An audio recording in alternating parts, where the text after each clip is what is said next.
Dear God, I'm late on making this video, but I already recorded the footage, so here we go. If you're a Resident Evil fan like me, nothing brought you more joy than the release of Resident Evil 8. Ooh, sorry, wrong game. What I meant to say was nothing brought you more joy than seeing Meg whipped into the next life by Nemi Boy. That's right, folks, the newest Dead by Daylight character is here, and we got Nemesis.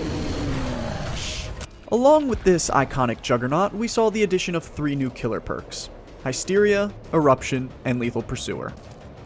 Lethal Pursuer allows the killer to see the auras of all survivors at the start of the trial for 9 seconds.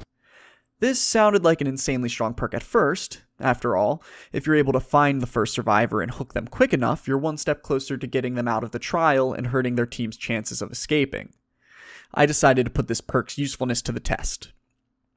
I played a total of 6 games with our new killer. For the first 3, I ran Thanatophobia, Infectious Fright, Ruin, and our golden boy, Lethal Pursuer. For the final 3 games, I swapped out Lethal Pursuer for Thrilling Tremors.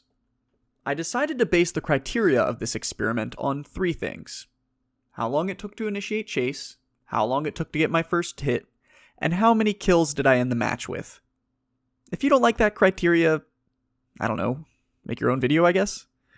Oh, and for anyone that cares about rank, I played these games at rank 4, into rank 5, into rank 4 again. So, for my first match, it took me just 19 seconds to initiate chase with a survivor, and a total of 38 seconds to get my first hit. My second game took me a measly 11 seconds to initiate chase. The guy was AFK after all. But once he heard my terror radius, he was on the move, and I ended up having to switch targets, which led to my first hit taking an entire minute and 13 seconds. Game 3 started on Dead Dog Saloon, which I thought would help me greatly because of its small play space, but it took me 12 seconds to initiate chase and another minute and 13 seconds to land my first hit. I went into this experiment thinking that Lethal Pursuer was going to be a great help to initiating a snowball pressure immediately at the start of the match. But in all my tests, I just got 1 kill.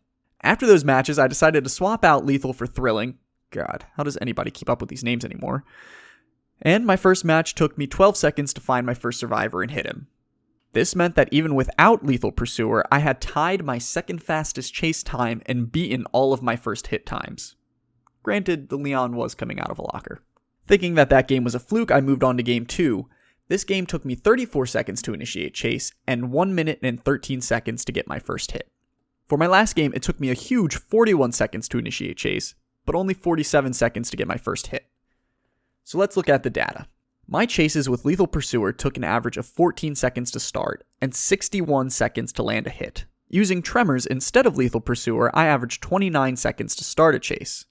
This means that Lethal Pursuer effectively cut the time in half to initiate a chase. Oddly enough, my average time to hit was 44 seconds. So even though I wasn't finding survivors quickly, I was still building pressure at a faster rate. Oh, and I forgot to mention, every game I played with Tremors, I got 4 kills instead of 1. All of this evidence leads me to conclude that Lethal Pursuer is not a perk you should be running.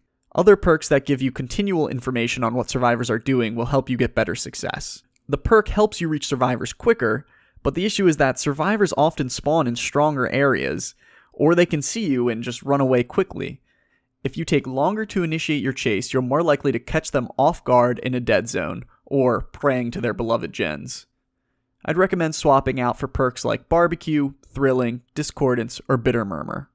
Oh, you still want to use it? Even after all this evidence? Okay, that's cool too. I would just make sure you're playing a killer that can really catch up to the survivors, someone with some speed like Nurse or Hillbilly or Blight.